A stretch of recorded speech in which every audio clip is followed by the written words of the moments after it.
ગારિયાધારના રૂપાવટી ગામે આવેલા ગામ તળાવ, જેમાં સમસ્ત ગ્રામજનો તથા ગામ બહારના વસતા લોકો દ્વારા 100% લોકફાળાથી તળાવ ઊંડું ઉતારવાની કામગીરી હાથ ધરાઈ। ભાવનગર જિલ્લાના ગારિયાધાર તાલુકાના રૂપાવટી ગામે તળાવ ઊંડું ઉતારવાની કામગીરી હાથ ધરવામાં આવી રહી છે।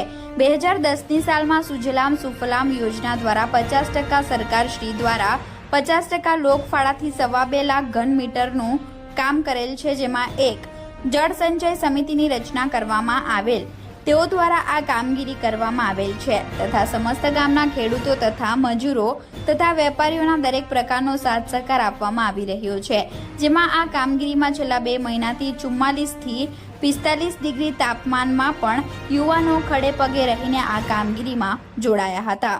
Reporter Anwar Laxmidhar, Gujarat crime news, Bhavnagar.